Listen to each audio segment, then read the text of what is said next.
بسم الله الرحمن الرحيم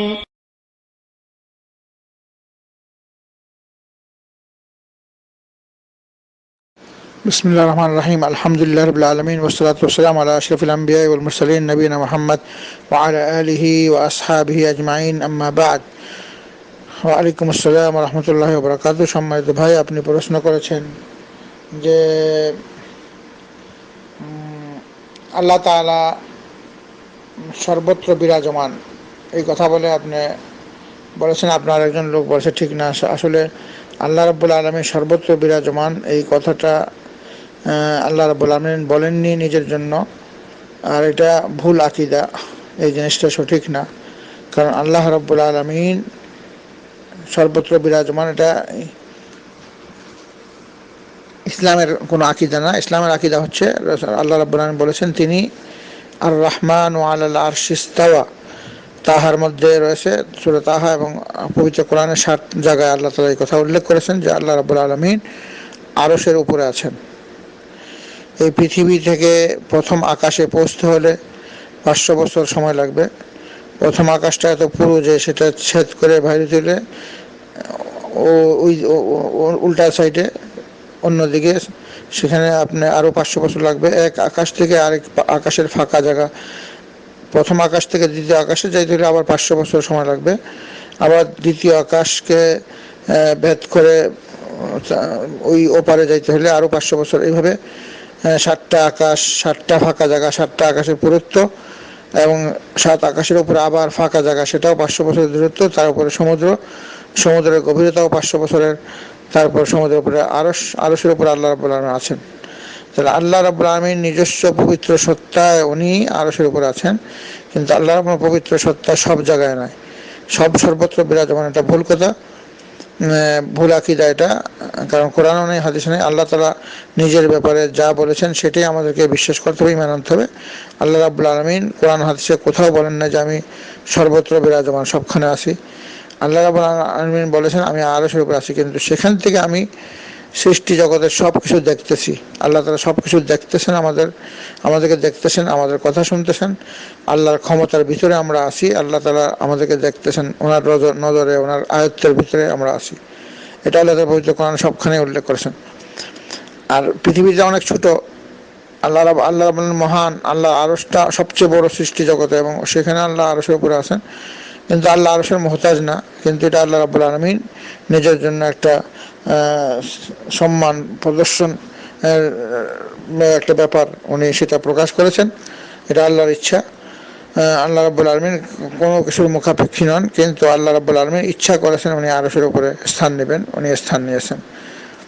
এবং আল্লাহ রাব্বুল আলামিন সব জায়গায় নেই, কিন্তু আল্লাহ রাব্বুল আলামিন জ্ঞান দ্বারা, দৃষ্টি দ্বারা, শ্রবণ দ্বারা, ক্ষমতা দ্বারা সবখানে আছেন। অর্থাৎ আল্লাহ আরশের উপরে আছেন, কিন্তু সেখান থেকে আল্লাহ আমাকে দেখতেছেন, আমার কথা শুনতেছেন। আল্লাহর ইলমের জ্ঞানের মধ্যে আমি আছি এবং আল্লাহর ক্ষমতার মধ্যে। আল্লাহ রাব্বুল আলামিন সৃষ্টি জগৎকে যখন ইচ্ছা কুন ফায়াকুন দ্বারা ধ্বংস করতে পারেন, এবং এটা পবিত্র কোরআনে বলা আছে। যদি আল্লাহ সর্বত্রই থাকতো তাহলে রাসূলুল্লাহ সাল্লাল্লাহু আলাইহি ওয়াসাল্লামকে আল্লাহ রাব্বুল আলামিন যখন মেরাজে যখন নামাজ দেওয়ার জন্য, তখন আল্লাহ তাআলা ওনাকে আকাশে নিয়ে যান, আল্লাহর কাছে নিয়ে যান, আল্লাহর কাছে উঠায় নিয়ে যান, একদম আল্লাহর কাছে একদম অতি নিকটে চলে যান এবং আল্লাহর সাথে সরাসরি কথা বলেন। তাহলে আল্লাহ রাব্বুল আলামিন সবখানেই থাকতো, তাহলে রাসূল সাল্লাল্লাহু আলাইহি ওয়াসাল্লামকে সেইখানে নিয়ে যাওয়ার কোনো দরকার ছিল না। তাহলে এক সাহাবাকে রাসূল জিজ্ঞাসা করেছেন আল্লাহ কোথায়, তিনি হাত দিয়ে আঙ্গুল দিয়ে উপরে দেখাই দিয়েছেন যে উপরে আকাশ, 7 আকাশের উপর আল্লাহ আছেন। এবং হাদিস শরীফ আছে প্রতিদিন রাতে আল্লাহ রাব্বুল আলামিন পৃথিবীর আকাশে নামেন শেষ তৃতীয়াংশে এবং সবাইকে বলেন যে কে আছো আমার কাছে ক্ষমা চাও, আমি ক্ষমা করব। কে আছো তওবা করো, তওবা চাও, আমি তওবা কবুল করব। কে আছো আমার কাছে কোনো কিছু চাও, আমি সেটা দেব। তাহলে প্রতিদিন আল্লাহ রাব্বুল আলামিন আরশ থেকে পৃথিবীর আকাশে নামেন। এখন কীভাবে নামেন এটা আল্লাহ ছাড়া কেউ জানেন না, কিন্তু নামেন সেটা বিশ্বাস করতে হবে। এবং আল্লাহ রাব্বুল আলামিন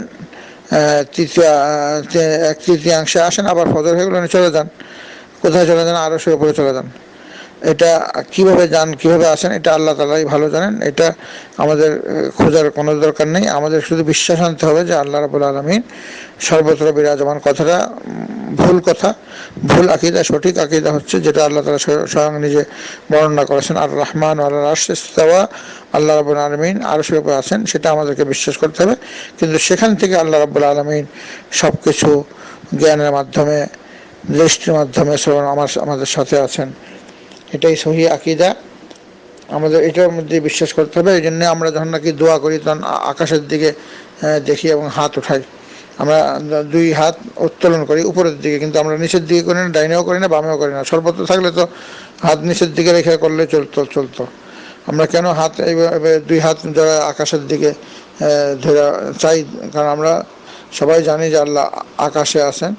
সেইখানে আমাদের মনটাও সেদিকে চলে যায়। দোয়ার সময় আমরা আকাশের দিকে অনেকে তাকায়। একটা ছোট্ট ছেলেকে জিজ্ঞাসা করলে সেও বলে দেবে, আপনি ইশারা করবে যে আকাশের দিকে উপরে।